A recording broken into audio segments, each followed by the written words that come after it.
The small metal ship floated through empty space. Paint peeled from its sides. Wires stuck out of holes in the walls. Inside, Captain Dongwu sat in a torn chair. He looked tired from many years working in space. "Check the engines again," Dongwu told Yuna. She crawled into the engine room. The floor was covered with tools and oil stains. "Yuna fixed the third engine this week already." "Captain," called Jinho from his seat. His old computer made loud humming sounds. "Something big is nearby." "Pirates?" asked Dongwu, sitting up straight. "No, sir, it's different." Suddenly bright lights filled their window. A huge ship appeared before them. It was clean and shining. No marks, no dirt, no scratches anywhere.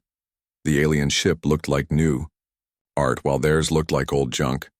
Inside the alien ship, Ambassador Krellin stood with other aliens. They had long, thin bodies and 4 arms each.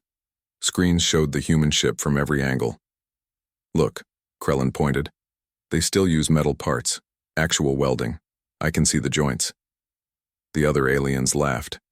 They thought everything was funny about the human ship. "Their engines burn fuel," said scientist Vornak. "Like a primitive fire. How do they even fly?"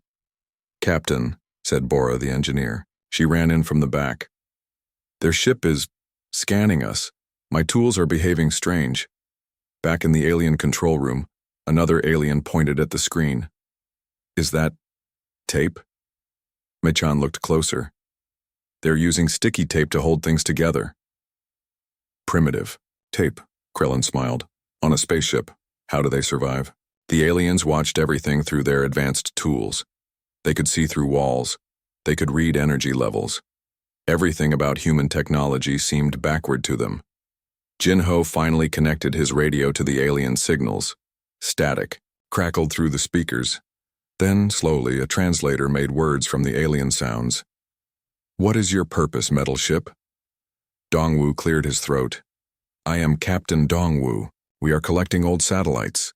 The Alien Council discussed among themselves. They forgot humans could now hear them. "They collect garbage?" laughed one alien. "How fitting for their level of technology." "Look at their life support," Vornak said. "Plastic tubes and metal boxes, no quantum fields, no energy barriers. Their computer uses wires and chips," another added. "Ancient design. How slow it must be." Hyejin, sitting at navigation, felt her face get hot. She knew their ship was old. Everyone did. But they took good care of it. Every piece had a purpose. "Perhaps we should leave them," Krellin suggested. "They're not really space travelers. Just beginners playing with toys." "Wait," said Yuna, running back from the engines. "Captain, something's wrong. My sensors show a huge object coming." Jinho checked his old sensors. "She's right. It's an asteroid, huge one." The alien ship's perfect system had missed it. The asteroid was spinning fast. It was heading right toward them. "Warning!" Dongwu shouted through the radio. "Asteroid! Approaching! Danger!" For a moment, the aliens stopped laughing. They quickly checked their own sensors. The asteroid was there, big and dangerous. "How did they see it first?" Michan asked, confused. "Their primitive sensors work differently," Vornak explained. "Less filtering. They see everything, including things we might miss." The alien ship moved away easily. Their advanced engines pushed them to safety without any effort. But something had changed. The aliens looked at the human ship differently now. "Your warning saved us," Krellin finally said through the radio. His voice was different now, more respectful. "Just doing what's right," Dongwu replied. As the alien ship prepared to leave, Krellin made an announcement to his council. "Perhaps we should learn more about these humans. Their methods are different, but maybe that's not always bad." The humans watched the alien ship vanish in a flash of light. They didn't know this meeting would change everything. They just kept working on their missions using tape and wires and old tools. "Captain," Bora asked, "do you think they'll come back?" "I don't know," Dongwu said. "But if they do, they'll find us here, working hard, doing our best with what we have." The small ship continued on its path, old and rough, but still flying among the stars. 3 weeks passed since the meeting with the aliens. The salvage ship. Morning Star, drifted near an old space station. Captain Dongwu and his crew worked on removing old metal from the structure. Suddenly, Jinho's radio burst with static and worried voices. "This is urgent. All ships respond. Emergency in the Veltar system." "What's wrong?" Dongwu asked. "Not sure yet." Jinho tried to clear the signal. More alien voices came through, speaking quickly. Meanwhile, in the Galactic Council building, alarms wailed everywhere. Ambassador Krellon ran through long hallways. His forearms waved as he entered the central room. Giant screen showed a terrible sight. "Report," Krellon demanded. "A massive asteroid." Chief Scientist Morden pointed to the screen. "It appeared from nowhere. Our sensors only found it yesterday, moving at incredible speed." "Where is it going?" "Straight toward Veltar Prime. 15 billion inhabitants. All our colonies. Everything will be destroyed." The other council members rushed in. Everyone looked at the screens in horror. The asteroid was huge, as big as a small moon. It glowed red and orange, heating up as it moved through space. "Use our deflection fields," ordered Council Leader Zinka. "We tried." Morden's voice shook. "The asteroid's surface has unusual minerals. Our energy fields bounce off. They won't work." "What about tractor beams?" "We tried those too. The asteroid is too heavy, moving too fast." In space, dozens of alien ships surrounded the asteroid. Their sleek, perfect ships fired energy beams. Purple and blue lights struck the space rock. Nothing happened. The asteroid continued on its deadly path. "Try the mass drivers," Krellon suggested. "Already testing," replied Technician Velmar. "But the asteroid's composition is interfering. Our quantum targeting systems can't lock on properly." Back on the human ship, Jinho finally cleared up the radio signal. The translator computer worked hard to make sense of the alien panic. "They can't stop it," Jinho explained to his captain. "Some big rock is going to hit their planet. All their fancy weapons don't work."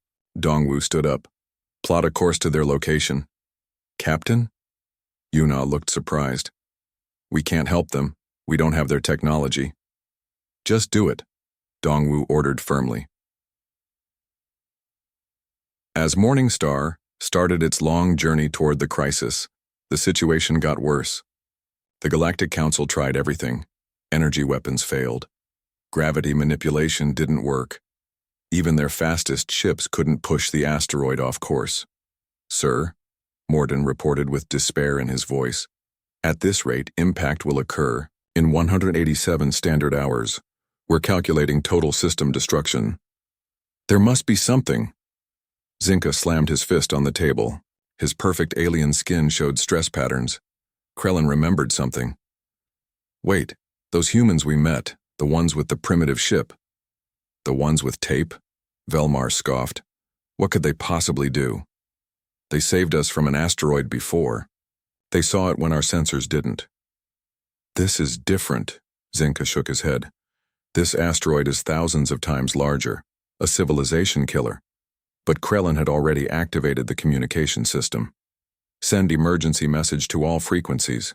Contact the human salvage ship Morning Star. Tell them we need help. Immediate emergency." "You can't be serious," several council members protested. "What do we have to lose?" Krellon responded. One day later, Morning Star received the message. Jinho's old radio crackled with desperate, alien voices. The translator struggled but worked. "Human ship Morning Star. This is Ambassador Krellon. We need assistance. Asteroid threatens Veltar Prime. 15 billion lives. Our technology cannot stop it. We ask for your help." The crew looked at each other. Their small ship, their old tools, against a planet killer. "Captain," Bora said quietly, "we can't fight something that big." "No," Dongwu agreed, "but maybe we can try something different." He pressed the radio button. "Ambassador Krellon, this is Captain Dongwu. We're on our way. Tell us everything about this asteroid, every detail. We'll think of something." "Thank you," came the relieved response. "Sending data now." As the information flowed in, even with the primitive human computers, they saw the true size of the problem. The asteroid was enormous. Every alien solution had failed. Their best technology, their brightest minds had found no answer. "Captain," Hyejin spoke up, "this looks impossible." "Maybe," Dongwu smiled slightly. "But we humans are good at doing impossible things. Let's see what magic we can make with tape and wire."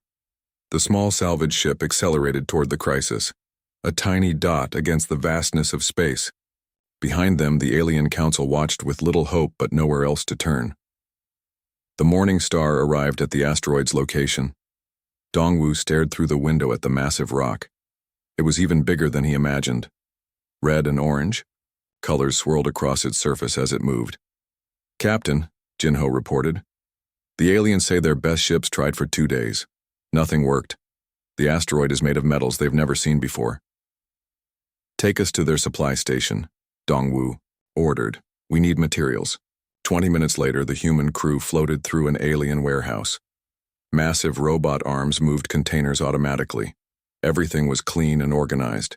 Technology hummed quietly. "These are our material reserves," Ambassador Krellin explained. He floated beside the humans in his slim environmental suit. "Take what you need." Dongwu frowned. "Where's your scrapyard? Your old equipment?" "Scrapyard?" Krellin looked confused. "We recycle everything at the molecular level. Nothing gets old here." "No junk pile? No broken machines?" Yuna asked. "Why? Would we keep broken things?" The humans looked at each other.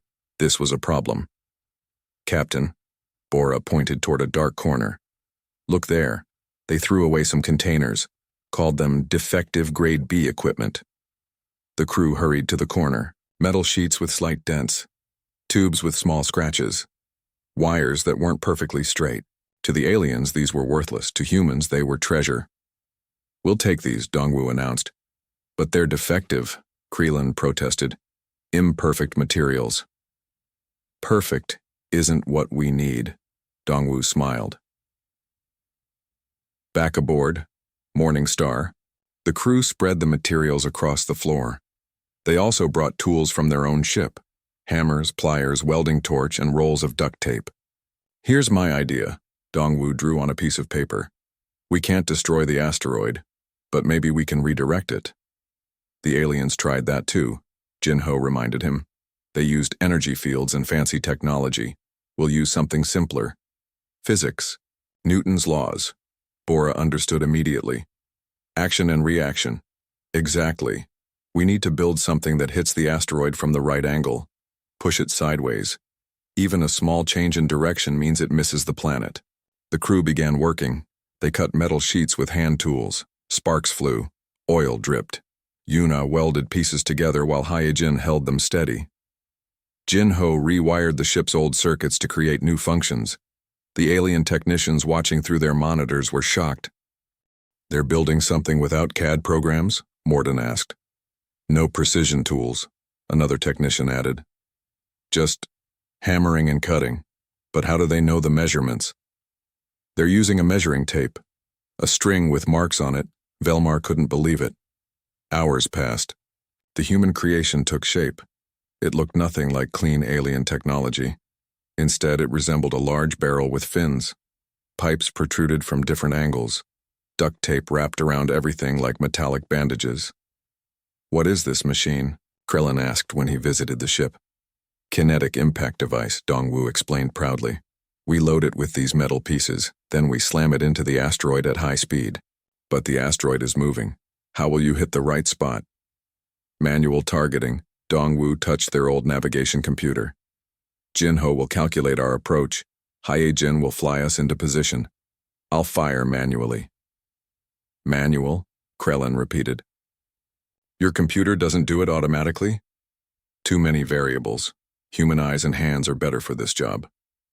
The aliens watched as the crew continued assembling their invention. They used spare parts from old satellites, electrical components from broken equipment. Even furniture bolts served as fasteners. Everything had a purpose, even if it looked strange. "Look how they're connecting power." Velmar pointed out the jury-rigged wiring. Parallel circuits made of individual wires, no quantum processing at all. But it works, Morden noted. Their improvised guidance system is responding faster than our quantum computers could track. 12 hours later, the device was complete. It looked like something from a scrapyard. But every part had a purpose. The crew tested all systems, manually. Ready for deployment, Captain, Bora reported. She had bandages on her fingers from small cuts but looked satisfied. The aliens were skeptical. Their beautiful ships with perfect computers couldn't solve this problem.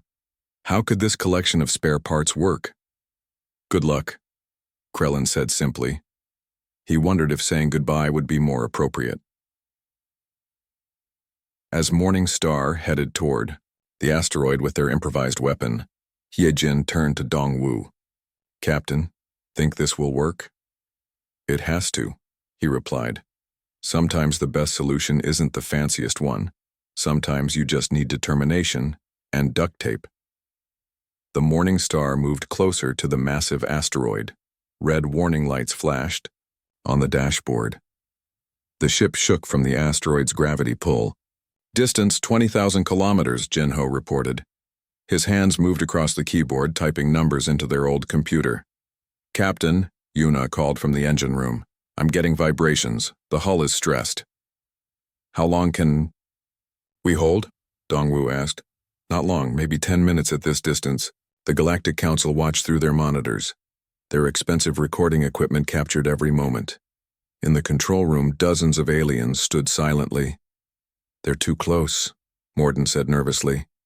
No ship should get that near. The asteroid's gravity will tear them apart. Perhaps that's why their plan might work. Krellin noticed something. They're willing to risk everything. Inside Morning Star, the crew prepared their kinetic impact device. The machine filled most of the cargo bay. Pipes and wires ran everywhere. Duct tape held everything together in multiple layers. Jinho, launch calculations ready? Dongwu asked. Yes, Captain. But these old processors are slow. I have to calculate. Manually, too, just to be sure. Jinho wrote numbers on paper. He double-checked everything. No computers could help with this final part. Target acquiring. Hyejin called from navigation. She held the steering controls manually. Her eyes focused on the asteroid through the view screen. 15,000 kilometers, Jinho counted down. The asteroid grew larger. Its surface was rough and jagged. Mountains of strange metal rose from its surface. The alien ships had already tried hitting this exact spot. It didn't work. Their targeting system is using paper calculations, an alien technician said with amazement. And manual visual tracking. Impossible at these speeds, another added. 10,000 kilometers, Jinho continued. His voice remained steady despite the danger. Captain, Bora reported from the impact device controls. Everything ready, but we have a problem. What problem? The final connection wire is loose. Someone needs to hold it in place during launch. I'll do it, Yuna volunteered immediately. No, Dongwu shook his head. I'll handle it. You're needed in the engine room. 5,000 kilometers. The ship shuddered violently. Metal groaned under stress. Space debris from the asteroid pelted their hull like bullets. Captain, get to the launch bay, Jinho shouted over the noise. Dongwu ran through the narrow corridor. He reached the kinetic device just as the ship pitched sideways. Grabbing a metal bar, he reached for the loose wire. 3,000 kilometers! The asteroid filled their entire view. Its surface details became visible. Ancient impact craters, metallic ridges that made it look like a giant space turtle shell. Locks disengaged.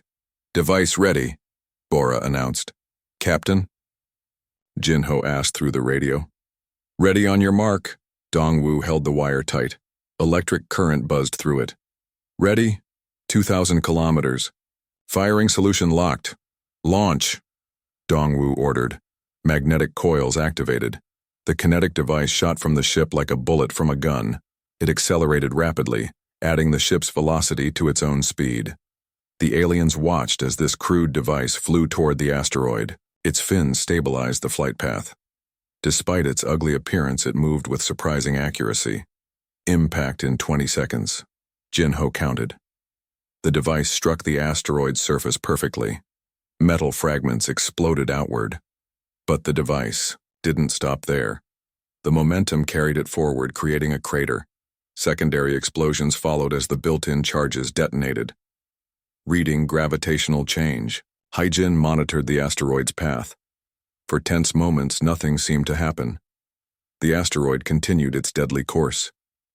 Then, slowly, the trajectory began to shift. Just slightly. The kinetic impact had worked, but barely. Not enough. Morden concluded sadly. It's only moved a fraction of a degree. Captain, Bora shouted.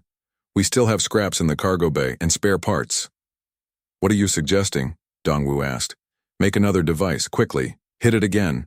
We don't have time for proper construction, Jinho said. Then we'll make it improperly. Yuna grinned, already running for the cargo bay. The crew worked at incredible speed. No welding, no proper connections, just tape, wire, and determination. Within minutes, they created a second, smaller device. It's not perfect, Bora admitted. Perfect doesn't exist in space, Dongwu replied. Launch when ready, the second device shot out. Less pretty than the first, more tape than metal, but it flew true toward its target. When it hit, both devices' impacts finally pushed the asteroid beyond its critical path. The giant rock would miss Veltar Prime by hundreds of kilometers. In the Galactic Council room, silence turned to celebration. The aliens couldn't believe what they witnessed. They did it, Krellin said softly. With manual calculations, improvised weapons, and tape. The alien council chamber looked different now. Dongwu and his crew stood before the same beings, who had mocked them weeks ago, but everything had changed. Captain Dongwu, Ambassador Krellin spoke formally. The Veltar system owes you an immense debt. 15 billion lives continue because of your actions. We just did what we could, Dongwu replied simply. What you could do exceeded our capabilities, Krellin admitted. We need to understand. Why? The council members shifted. Some still seemed uncomfortable admitting their failure. Your ships are beautiful, Yuna said, looking around at the perfect alien technology. Everything works automatically. Everything is precise. But, Krellin sensed more coming. But sometimes perfect isn't practical, Yuna continued. When we need to change something quickly, we don't need perfect. We need functional. Scientist Vornak stepped forward. Your kinetic device, it shouldn't have worked. The calculations alone required precision we didn't think possible without quantum computers. Jinho smiled. We did them by hand, on paper. Sometimes slower is more careful. And the construction, Chief Engineer Morden added. You built operational equipment from discarded materials we considered worthless. One being's. Garbage is another's resource, Bora explained. We learned long ago not to waste anything. Secretary Velmar brought up holographic displays. They showed the human improvised device compared to failed alien technology. Our deflection beams calculated perfect angles but bounced off the asteroid's surface. Your device was crude but adapted to the impact. How did you know it would work? We didn't, Dongwu admitted. But we had to try something different. Sometimes not knowing all the rules helps you break them. A young alien technician raised their hand. May I ask about the adhesive strips you use everywhere? Duct tape? Haijin laughed. It fixes everything. Life support, power connections, hull breaches. We call it the universal repair tool. Primitive but effective, the technician noted respectfully. Krellin turned to his fellow council members. We have been blind to possibilities. We assumed our advanced technology made us superior. We forgot that innovation can come from necessity, not just from perfection. Your species adapts, scientist Vornak observed. You make tools from whatever exists. You solve problems with limited resources. This is remarkable. We had to learn, Dongwu explained. Space travel is expensive for us. We can't afford new equipment for every mission. So we fix, repair, improve, improvise. The council talked among themselves in their musical language. After some time, Council leader Zinka stood. Earth has officially been classified as a pre-warp civilization. Today we change this. Excitement filled the air. We invite Earth to join the Galactic Council as an equal member. Your unique approach to problem-solving would benefit all member species. The human crew looked surprised. They had expected thanks, maybe a reward, not full membership. We would be honored, Dongwu responded carefully. But we should be clear about something. If you're expecting us to suddenly have perfect technology, you'll be disappointed. No, Krellin shook his head. We need exactly what you have. Your adaptability, your resourcefulness, your ability to see solutions where we see limitations. Very well. Earth accepts, Dongwu smiled. Later, as the ceremony prepared, Jinho spoke to Dongwu privately. Captain, do you realize what this means? Access to their technology, their knowledge. I do, Dongwu nodded. But I hope we don't forget our own way. Sometimes the simple solution is the best solution. At the ceremony's end, Bora had a final exchange with Morden, the alien engineer. One question, she asked. Why didn't you see the value in the discarded materials? We've become dependent on perfect conditions, Morden admitted. Our technology works best when everything is optimal. In space, that doesn't always exist. You're right. Space has debris, radiation, extreme temperatures. Nothing's perfect out here. Your people learned this the hard way, building each small improvement, Morden realized. We skipped directly to advanced technology and missed important lessons. As the Morning Star prepared to leave, Krellin made one final remark. Your ship will return to Earth as an ambassador vessel, but it remains your ship. Keep your duct tape. Keep your improvised solutions. They may save other civilizations. The small, worn salvage ship departed the gleaming alien station. Inside, the crew felt proud but unchanged. They knew their greatest strength, the ability to make anything work, anywhere, with whatever was available. Next stop, Earth, Hyejin announced cheerfully. And then who knows? Maybe we'll teach the galaxy how to fix things the human way. Through the window, they watched alien ships escort their small vessel like a fleet of protectors. The universe had opened its doors, but the humans had brought their own key, ingenuity, determination, and yes, duct tape.